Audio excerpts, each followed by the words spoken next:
De nuevo, buenos días a los hermanos que no había saludado. ¿Cómo están? Vamos a abrir nuestras Biblias, mis hermanos, en Éxodo capítulo 26. Nosotros seguimos con nuestro estudio acerca del Éxodo.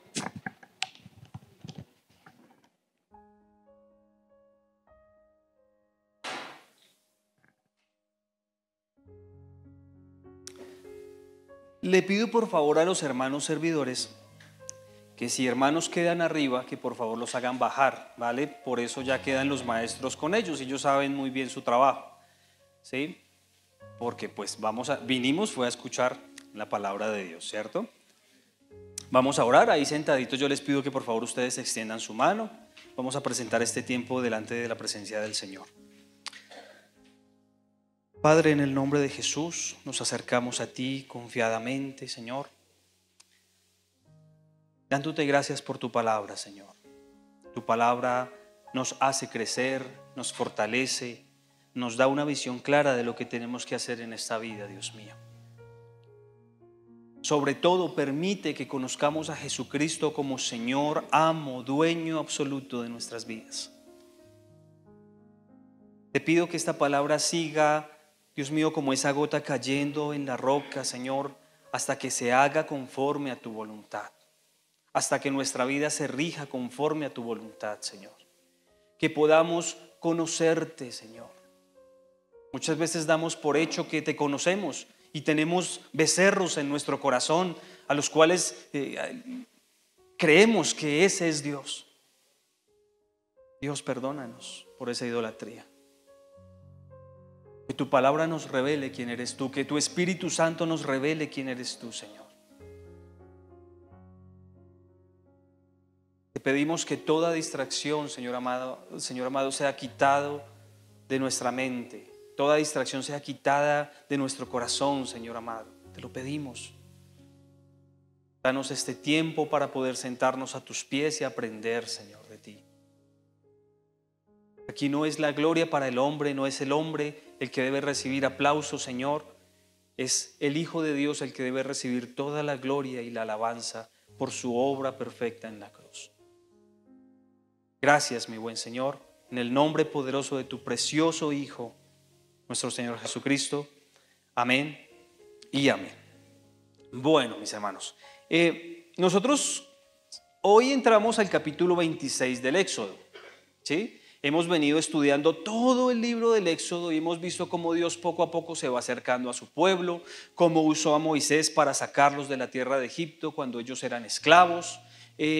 Cómo durante el proceso de la salvación Dios muestra su gloria para poderlos rescatar de la mano de esos egipcios. Luego los hace pasar el Mar Rojo y les va enseñando en el desierto lo que tienen que aprender, ¿sí? Hace de ese desierto una escuela, un aprendizaje, un proceso de olvido de todo lo que ellos sabían de Egipto, ¿cierto? Y hace 15 días estuvimos hablando acerca del pacto, ¿cierto?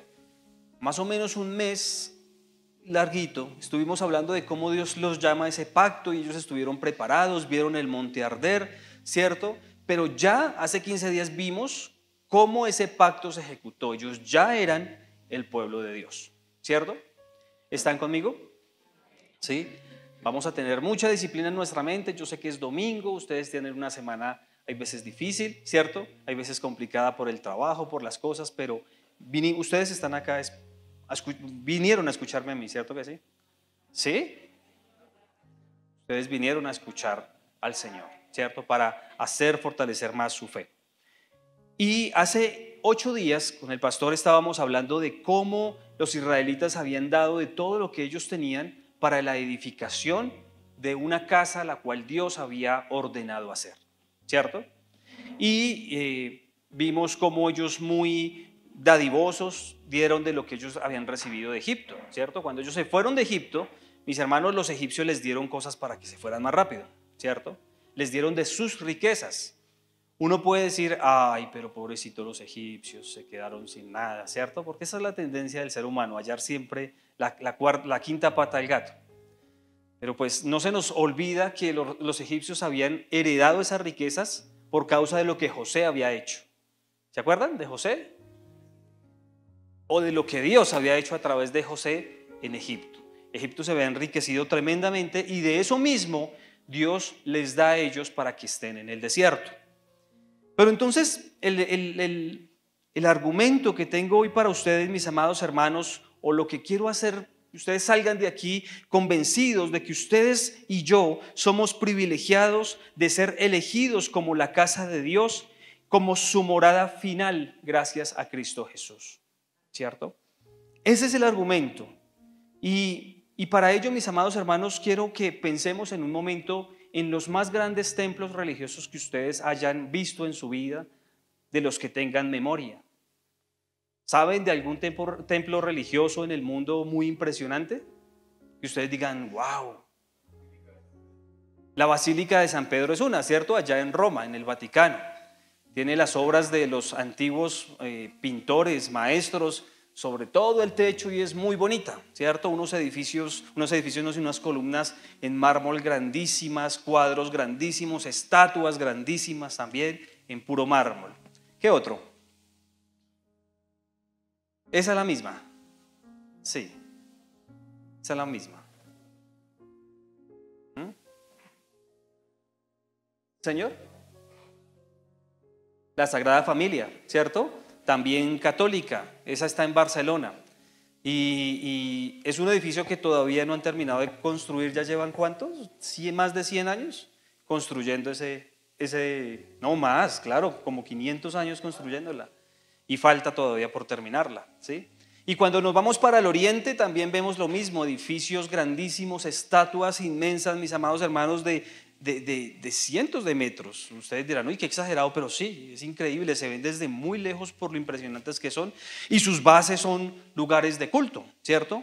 Y está ese afán del hombre por acercarse a lo divino, ¿cierto? Está ese afán de acercarse a Dios de algún modo. Ellos edifican templos hermosos, ellos edifican catedrales hermosas, ellos edifican estatuas muy grandes y hermosas, mis amados hermanos, para poderse acercar a Dios, pero en ese afán se ven frustrados y se ven dañados por la idolatría de su corazón, porque el mal del corazón del hombre es el pecado, ¿cierto? El mal del corazón del hombre es ¿qué? El pecado. Nosotros comenzamos esta mañana el servicio con una lectura. ¿Sí se acuerdan qué lectura fue? Génesis. ¿Y qué hablábamos en el Génesis? Capítulo... ¿De qué, perdón? Sí, de la creación del hombre, pero el énfasis del capítulo que leímos era el huerto del Edén, ¿cierto? Y nos preguntábamos, yo les decía, tengan en cuenta esos elementos que ustedes encuentran allí. ¿Qué elementos encontraron ustedes allá? ¿Qué había? Había ríos, habían piedras preciosas, oro, habían animales, habían plantas, ¿cierto? Y se les preguntaba a ustedes, ¿cómo sería ese lugar? Ustedes entrando al jardín del Edén, ¿qué escuchan? Agua, brisa. Yo soy muy escuelero, me disculpan, hay veces se me mete el profesor, ¿sí? Y empiezo a preguntar, ¿sí? Animales, ¿cierto? Plantas, flores, todo lo que usted encuentra en un lugar así especial, ¿sí? Pero algo especial que estaba en ese lugar era la presencia de Dios, ¿cierto? Allí fue donde hizo al hombre, allí fue donde atrajo los animales para que les pusiera el nombre, allí fue donde el hombre encontró su ayuda idónea, fue allí donde el hombre encontró plenitud, en la presencia de Dios. Vamos a abrir nuestras Biblias, mis hermanos, en Éxodo capítulo 26. Este texto es un texto un poquito complicado, ¿sí?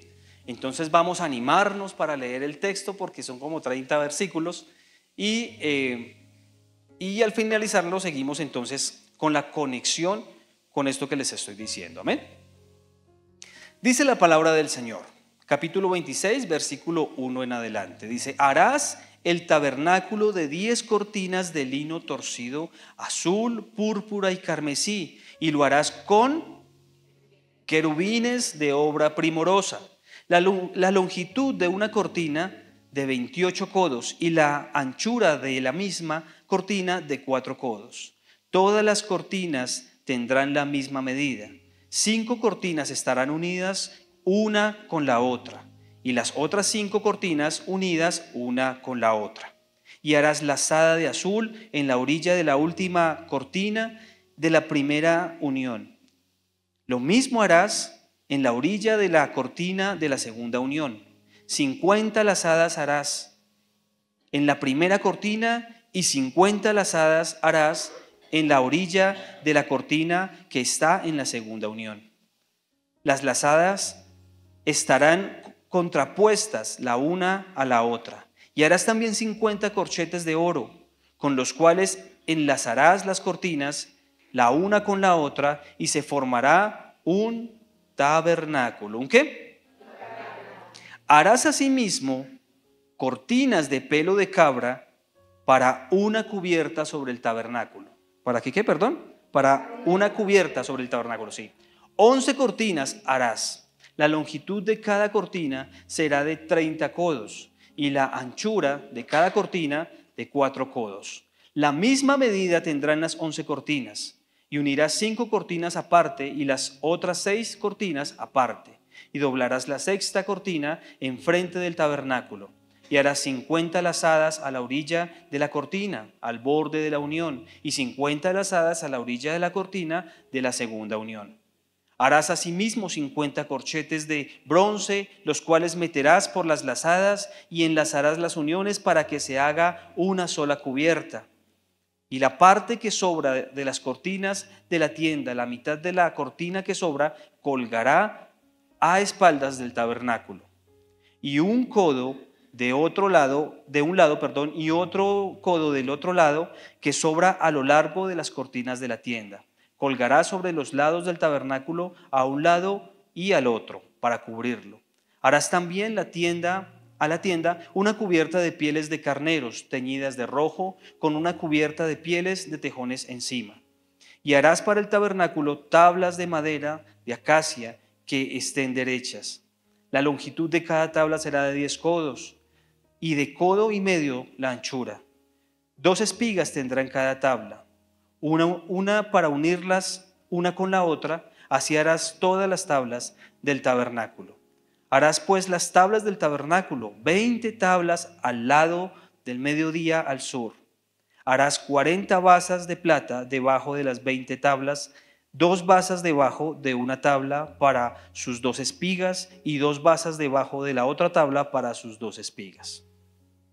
Y al otro lado del tabernáculo, al lado norte, 20 tablas, y sus 40 basas de plata, 2 basas debajo de una tabla, y 2 basas debajo de otra tabla. Y para el otro lado posterior del tabernáculo del occidente harás 6 tablas. Harás además 2 tablas para la esquina del tabernáculo en los ángulos posteriores, las cuales se unirán desde abajo, y asimismo se juntarán por un lado con un gozne. Así será con las otras 2, y serán para las 2 esquinas. De suerte serán 8 tablas y con sus basas de plata, 16 basas, 2 debajo de cada tabla, y 2 basas debajo de otra tabla. Harás también 5 barras de madera de acacia para las tablas de un lado del tabernáculo, y 5 barras para las tablas del otro lado del tabernáculo, 5 barras para las tablas del lado posterior del tabernáculo al occidente. Y la barra de en medio pasará por en medio de las tablas de un extremo al otro. Y cubrirás de oro las tablas, y harás sus anillos de oro para meter por ellos las barras. También cubrirás de oro las barras, y alzarás el tabernáculo conforme al modelo que se te fue mostrado. ¿A dónde? En el monte. También harás un velo azul, púrpura, carmesí, lino torcido, y será hecho obra primorosa con querubines, y lo pondrás sobre 4 columnas de madera de acacia cubiertas de oro, y sus capiteles de oro sobre basas de plata. Y pondrás el velo debajo de todos los corchetes y meterás allí del velo adentro el arca del testimonio. Y aquel velo os hará separación entre el lugar santo y el santísimo. Y pondrás el propiciatorio sobre el arca del testimonio en el lugar santísimo. Y pondrás la mesa fuera del velo y el candelero frente a la mesa al lado sur del tabernáculo. Y pondrás la mesa al lado norte. Harás para la puerta del tabernáculo una cortina azul, púrpura, carmesí, lino torcido sobre el recamador. Y harás para la cortina 5 columnas de madera de acacia, las cuales cubrirás de oro, con sus capiteles de oro, y fundirás 5 basas de bronce para ellas. Amén y amén. Poquito complicada la lectura, ¿cierto? Muchas veces tiende uno como a enredarse debido a tanto detalle que hay. Pero es importante, mis amados hermanos, porque resulta que el pueblo de Dios ya se había hecho ese pacto. Ellos ya eran el pueblo de Dios y Dios quería morar en medio de ellos. Pero cuando se le dice a Moisés, usted empiece a construir, pero mucho cuidado, ¿sí? Todas las cosas que se le dijeron deben ser tal cual. No puede usted equivocarse en nada. No es que, no hay más madera, pues deje ese pedacito ahí y sigamos. No, tenía que ser una obra perfecta, ¿cierto? ¿Por qué? Porque era ¿qué? El tabernáculo. ¿Saben qué es un tabernáculo? Una tienda. No una tienda de barrio, ¿no? Una tienda de... Eso, gracias César. Como de campamento, ¿cierto? Y en ella, esa tienda era diferente a todas las demás, mis hermanos. Era donde Dios iba a estar morando en medio de su pueblo. Pero cuando ustedes se fijan, mis hermanos, toda la obra que ellos construyen y el modo como ordena organizar los muebles, pasa algo. Usted imagínese en ese momento entrando al tabernáculo, ¿cierto? Llega al atrio y lo primero que ve es ¿qué? El atrio es la parte de afuera del tabernáculo, ¿sí? ¿Qué ven allá? Hay agua, ¿cierto? ¿Por qué hay agua? Hay primero un altar grande donde sacrifican los animales, donde los ofrecen al Señor. Más allá está la fuente, una fuente, ¿sí? Allá ellos se lavan, pero se encuentran con algo cuando van a entrar al tabernáculo. Lo leímos 2 veces, ustedes lo leyeron. ¿Se acuerdan? Y entraban y habían hecho las cortinas decía, de obra primorosa. 2 querubines. ¿Sí? ¿Sí están conmigo? 2 querubines.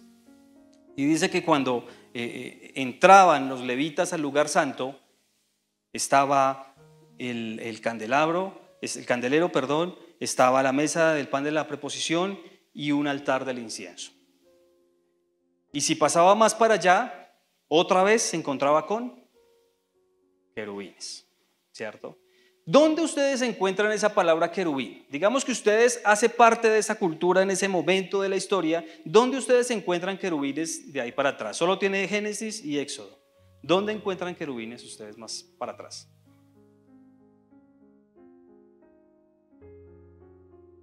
Sí, en el arca, claro, pero estamos hablando más para allá. O sea, más para el pasado. ¿Dónde?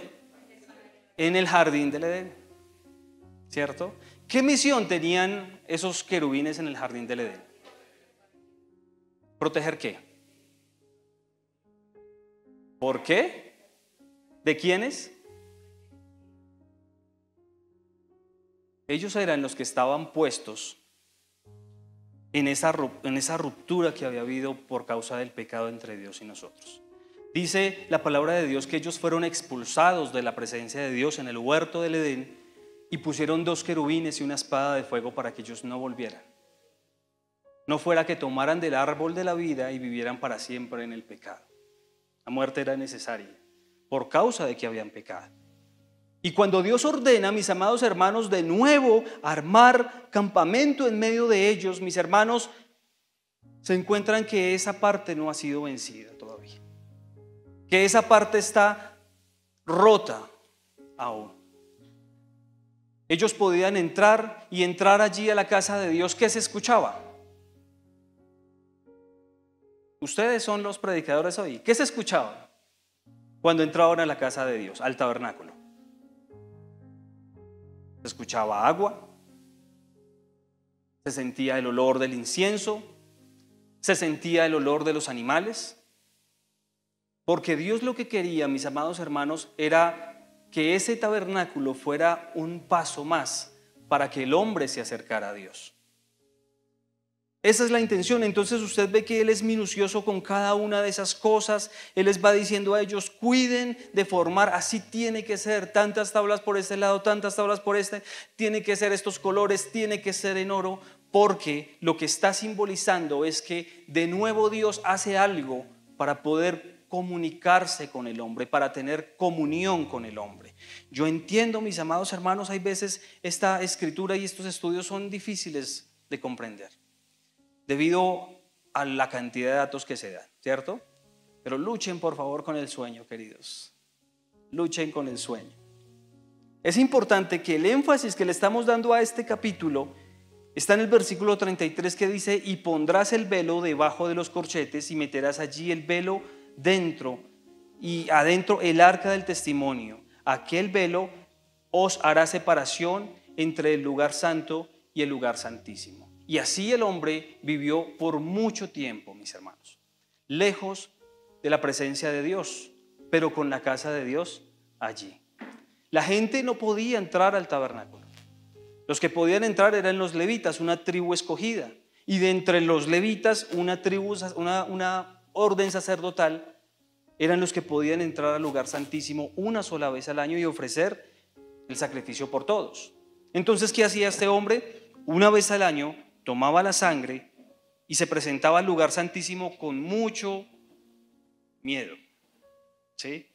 Porque si él estaba con pecado, él podía caer muerto allí a causa de la santidad de Dios, ¿sí? Y él llegaba y lo que hacía es, esta es el arca, ¿sí? Ofrecía a Dios la sangre por culpa del pueblo, del pecado del pueblo, y la ponía en el propiciatorio, ¿sí? Los ángeles, los querubines que estaban encima del arca, simbolizan siempre el juicio de Dios. Los ángeles son los que actúan para hacer justicia. ¿Están conmigo? Cuando ustedes ven en el libro del Apocalipsis, ¿quiénes son los que son enviados a ejecutar los juicios de Dios? Los ángeles. Entonces los ángeles están allí mirando, mis amados hermanos, en simbología de que Dios va a actuar contra el pecado. Pero cuando llega la sangre y es depositada en el propiciatorio, ya los ángeles no están viendo para ejecutar juicio. Ya no. Una sola vez. Y él se presentaba y salía de ese lugar, y un año después volvía. Lo demás mantenía activo. Ellos ofrecían sacrificios a Dios, ellos continuaban con el altar del incienso encendido, las luces de la menorá, que era ese candelabro, siempre debían mantener iluminadas también. Todo debía regirse, pero una sola vez un solo hombre en todo el mundo podía entrar allí. Ese fue el modo como Dios se acercó a nosotros. Pero aún tenemos que decirlo, mis hermanos, estábamos muy cerca de Él, pero no era asequible a nosotros. ¿Por causa de qué? Del pecado. Israel siempre ha querido, mis amados hermanos, ver su Mesías venir con poder y gloria y darles la victoria a ellos de sus cuestiones militares y políticas y hacerlos grandes. Pero nunca se dieron cuenta, mis hermanos, de que el problema que tenía Israel, como todas las demás naciones, era el pecado. Y el pecado era lo que había causado esa ruptura que teníamos en nuestra comunión con Dios. Ese templo, esa casa, les recordaba a ellos ese lugar de donde habían salido. No sé si ustedes recuerdan algún lugar en las historias de sus vidas donde ustedes estuvieron allá como cómodos en su hogar. Ese lugar que de pronto usted extraña, no sé si les pase, ¿no? O están en su casa. Siempre hay algo, siempre hay un recuerdo que ustedes dicen: me gustaría estar en tal lugar fue donde yo me sentí bien, me sentí tranquilo, me sentí... me sentí con esa sensación de hogar, de paz. Dios quería recordarle al pueblo y de paso al hombre, mis amados hermanos, de lo que ellos se habían perdido por causa del pecado. Que recordaran que con misericordia les había creado, que con misericordia les había puesto todo a sus pies. Porque dice la Escritura en Génesis, los animales y toda la creación quedó sujeta al hombre. Y él estaba sujeto a su Dios. Están lejos de Dios y ese tabernáculo les recuerda esa comunión rota. Y les afana por ponerse al día con Dios, por arreglar las cosas con Dios. Pero la pregunta es, ¿se podía arreglar las cosas con Dios? Hebreos nos dice una y otra vez de que ellos presentaban sacrificios todos los días y aún así el pecado imperaba en ellos. ¿La solución eran los sacrificios de animales que pasaban presentados por hombres imperfectos? ¿Cierto que no? Seguíamos divorciados del Señor. ¿Qué podemos hacer? ¿Qué necesitamos para no seguir en esa caída libre al pecado? ¿Qué necesitamos? Eso ya lo entendía el pueblo, pero el pueblo de Israel se acostumbró a esos sacrificios y a esos ritos y se acostumbró a tener una vida lejos de Dios a pesar de estar tan cerca de Dios. Y sus jueces, sus profetas, algunos de sus reyes les hablaban al corazón: vuélvasen a Dios, vuélvasen a la palabra de Dios. Y no fue posible. Pero Dios en su misericordia, mis amados hermanos, actúa una vez más y vuelve y construye una casa para él. Y vuelve y construye, decía un teólogo, se hizo tabernáculo en medio de nosotros. Les pido que vayan al Evangelio de Juan, Juan capítulo 1.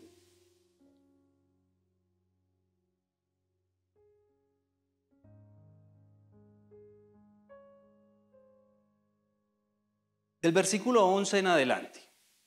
Dice la palabra del Señor: mas a todos los que le recibieron y a los que creen en su nombre, les dio ¿qué? Potestad de ser hechos hijos de Dios, los cuales ¿no son qué? No son engendrados de sangre, ni de voluntad de carne, ni de voluntad de varón, sino ¿de quién? De Dios. Y aquel verbo fue hecho carne y habitó entre nosotros. Cuando ustedes ven esa palabra habitó, quiere decir que se hizo tabernáculo en medio de nosotros. Dios vino, mis amados hermanos, y se acercó mucho más. Tomó un cuerpo como usted y yo y habitó, o se tabernáculo, es que no puedo decirlo, se hizo tabernáculo en medio de nosotros. ¿Con qué fin? ¿Con qué fin? Mis hermanos, el Dios de la gloria, el Dios de la majestad, había roto con nosotros por causa del pecado. Estamos condenados a muerte. Pero en su misericordia, Dios permite que venga su precioso Hijo y habite en medio de nosotros, y por ese hombre santo, perfecto, que caminó en medio de nosotros, por su sangre preciosa, se presentase la redención para nosotros. Cuando Jesús va a la cruz del Calvario, esa sangre que se derrama, ella no liberta de demonios, ella no cubre para que usted se vaya para el trabajo tranquilo. No, ella lo que hace es darle redención a su vida. ¿Sí? Entonces usted puede entrar de nuevo por medio de sus querubines al lugar santísimo. De nuevo usted tiene relación con su Dios, con su Creador. Lo que antes no se podía hacer sin la necesidad del rito, mis amados hermanos, ahora sí se puede hacer por causa de su sacrificio en la cruz. Jesús viene y habita en medio de nosotros y nos hace parte de la casa de Dios. Él rompe ese velo que nos separaba. Él quita esos querubines que nos mantenían lejos, mis amados hermanos, juzgándonos. Ustedes son pecadores, no se acerquen o se mueren. Sino que por medio de su preciosa sangre usted se viste de Jesús y entra delante de su presencia. Mateo capítulo 27, versículo 51. Le pido que por favor alguien lo lea y otra persona, o no, yo mismo lo leo. Juan capítulo, Hebreos 10. O los demás buscan Hebreos 10 conmigo, por favor. Sí, Mateo capítulo 27, versículo 51.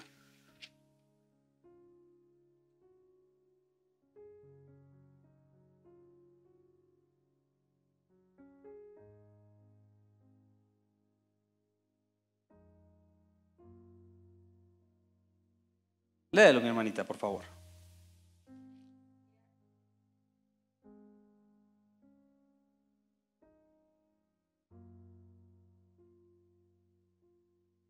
Amén. ¿Sí? Cuando la ira de Dios es satisfecha, mis amados hermanos, ¿saben por qué Dios está irado? ¿Cierto que sí? ¿Por qué? Amén. Por causa del pecado. Entonces, el pecado trae a consecuencia la ira de Dios. Trae la muerte. ¿Cierto que sí? Cuando eso pasa, mis hermanos, no hay comunión y viene el juicio sobre nosotros. Estamos en ese momento bajo el juicio de Dios. Pero entonces aparece Cristo y en su misericordia se ofrece por los pecadores. ¿Por todos los pecadores? Pregunto yo, ¿ustedes contestan a todos los pecadores? Solo a los que le recibieron y a los que creen en su nombre, a los cuales les dio potestad de ser hechos hijos de Dios. Porque entonces tendríamos que decir que entonces si es para todos, entonces falló en la mayoría y solo a algunos les atinó. Y no, Dios no pierde su tiempo, mis hermanos. Él ofrece su preciosa sangre santa, justa, allí en la cruz del Calvario, y ofrece salvación para que todos los que acudan a Él se salven de la ira de Dios y puedan ser recibidos como hijos. Antes no era así. Y yo sé que muchas veces para nosotros es difícil poder comprender ese concepto, porque nuestra realidad es otra. Hemos escuchado acerca del Evangelio, que Jesús se acordó de nosotros, se acercó a nosotros, y eso se nos hace muy normal. Y hasta llegamos a menospreciar lo que pasó en la cruz. Llegamos a menospreciar lo que el Señor hizo por nosotros y nos relajamos, ¿cierto? Pero no es el objetivo que usted se relaje, mis hermanos, sino que usted tenga paz para con Dios. El objetivo de esa cruz y de la sangre que se ofreció allí era romper ese velo que le impedía a usted acercarse a Dios. ¿Qué le impide en este momento a usted acercarse a Dios?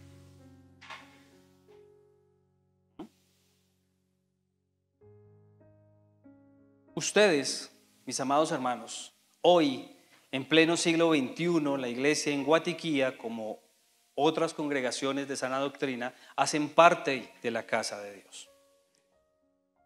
Ahora son ustedes. Ustedes son el tabernáculo de Dios en la tierra. Son ustedes los sacerdotes. Son ustedes, mis amados hermanos, los que pueden entrar delante de la presencia de Dios y ofrecer sacrificios de alabanza al Señor. No solamente el Señor nos hizo entrar a su casa, sino que nos hizo parte de su casa.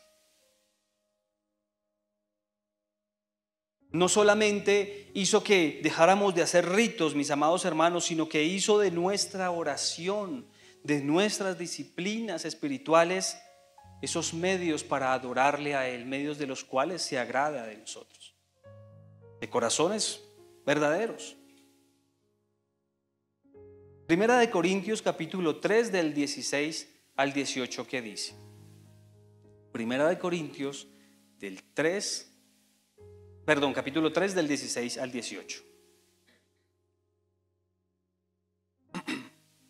¿Quién lo lee, por favor?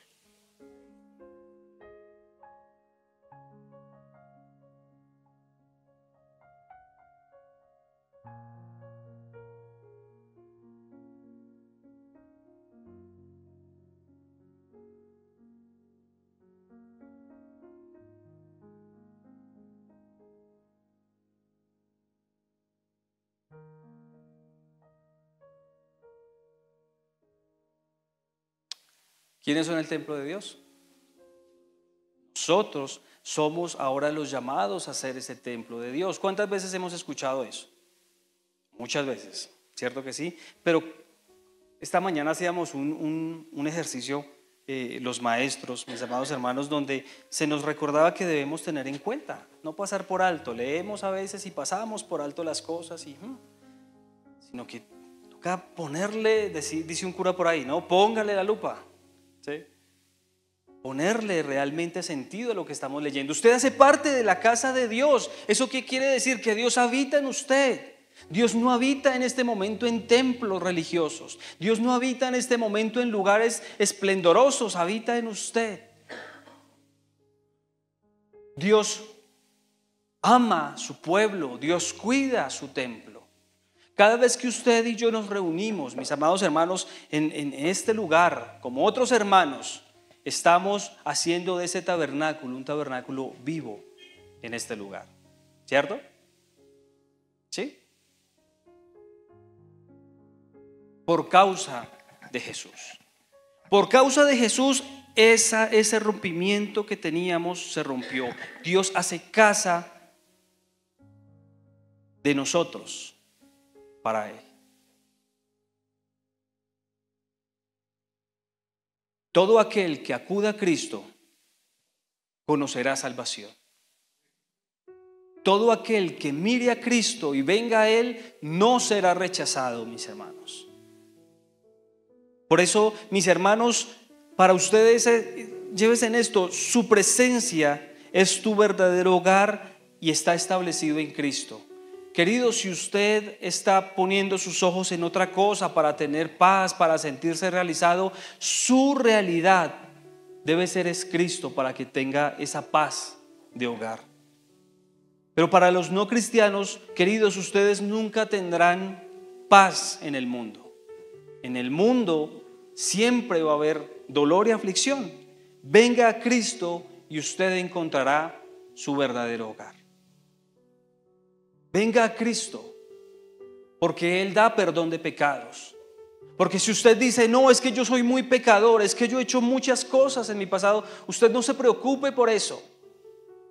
Usted preocúpese por llegar a Cristo, que Él está dispuesto a limpiar su pecado y a pagarlo con la preciosa sangre que se derramó en la cruz del Calvario, para que usted pueda ser llamado hijo. Y así venga Satanás a decirle: es que usted es débil, usted no puede, usted no debe, usted debe reconocer todos sus pecados. Usted dígale: tengo un Salvador. De hecho, ni le hable, ni le hable. Convénzase usted mismo, mi amado hermano, que usted tiene un Salvador.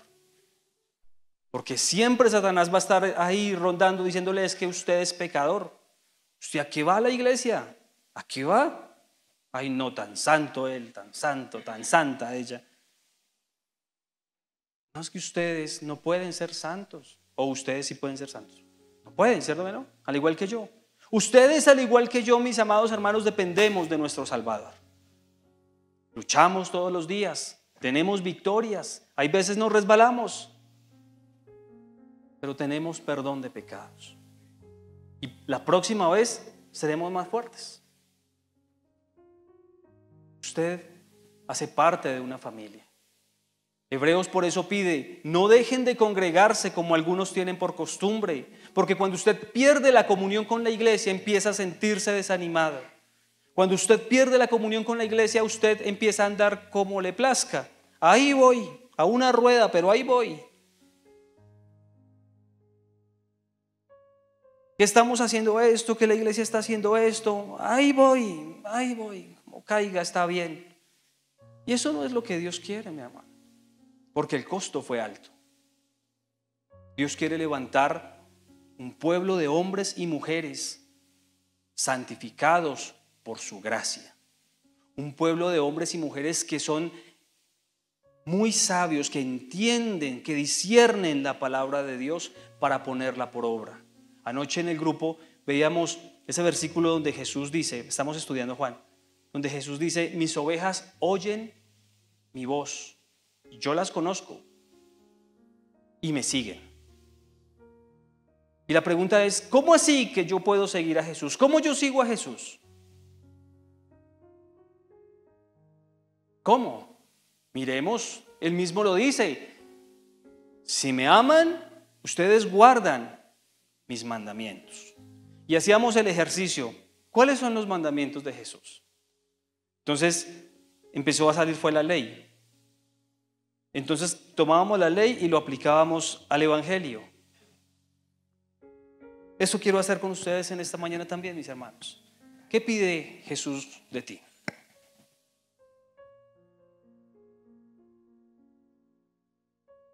La idea es no caer en moralidad. Ay, ser buenas personas, ser buenos vecinos, no, más que eso. Sí está bien, pero más que eso. No es ser moral, es buscar la obediencia de todos sus mandamientos. Sabemos que Dios, ¿qué pide Dios de nosotros? Ayúdenme, por favor, ayúdenme. ¿Qué pide el Señor Jesucristo de nosotros? Señor, amar a nuestro hermano. ¿Amamos a nuestro hermano?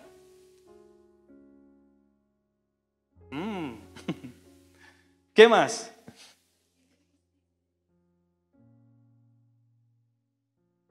¿Cómo, hermana? Perdón, no la escuché. No exigir justicia cuando nosotros no somos justos. Pero seamos más literales con lo que dice el Señor en su palabra. ¿Qué pide Jesús de nosotros? Si ve que hay veces no tenemos muy claro qué pide Jesús de nosotros. ¿Qué enseñó Jesús en el monte? Las bienaventuranzas. ¿Qué son las bienaventuranzas? Estoy muy preguntón hoy, ¿cierto? Perdóneme, pero es que es necesario, mi hermano. Es necesario porque no entendemos muchas veces qué venimos a hacer acá o cuál es el objetivo de la vida cristiana. Sí, perdonar al hermano, claro, eso está ahí. Amar a Dios sobre todas las cosas, ¿cierto? Amar a nuestro prójimo. ¿Qué sigue?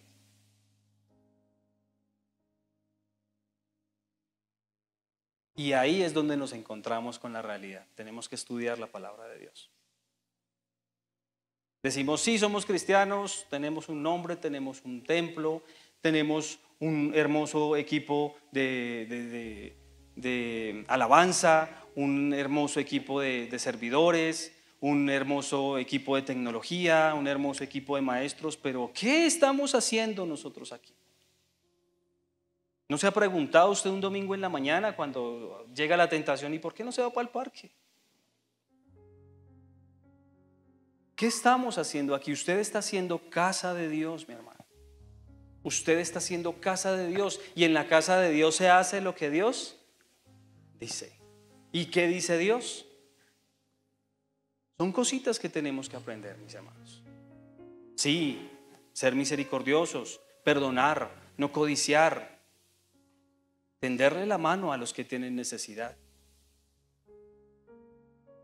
Y eso no es moralismo, eso es poner a actuar la fe.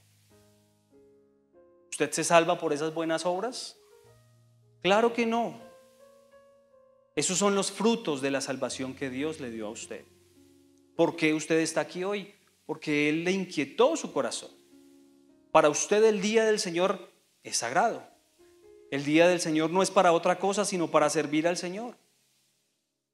Y solamente se nos pide 2 horas. Imagínense, hay iglesias que hasta en el culto, en la mañana y en la tarde. Y hay estudio, escuela dominical, culto y en la tarde otro culto. Entonces son situaciones, mis amados hermanos, que nos llevan a nosotros a cuestionar realmente qué pasa si yo soy parte del pueblo de Dios y no disfruto. ¿Qué pasa si yo soy parte del pueblo de Dios, pero no siento cómo el Espíritu guía a su pueblo a hacer lo que debe hacer? Estamos estudiando la palabra del Señor, ¿cierto? Y mi pregunta, mis hermanos, es ¿por qué no todos estamos estudiando la palabra de Dios entre semana? Cristian esta mañana hablaba en la escuela acerca de la oración. ¿Oramos entre semana? Yo sé que unos sí, pero también hay unos que no. ¿Por qué no oramos cuando el mandamiento es oren en todo tiempo? ¿Por qué nos cuesta unirnos a la iglesia de Dios?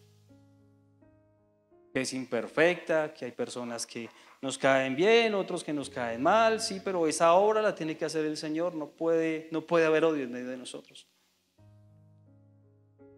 Estamos llamados, váyase con esto mi hermano, a ser la casa de Dios. Y la casa de Dios es perfecta. La casa de Dios está con la puerta abierta en este momento para todo aquel que quiera entrar por Jesucristo y ser cambiado y ser nacido de nuevo. Amén.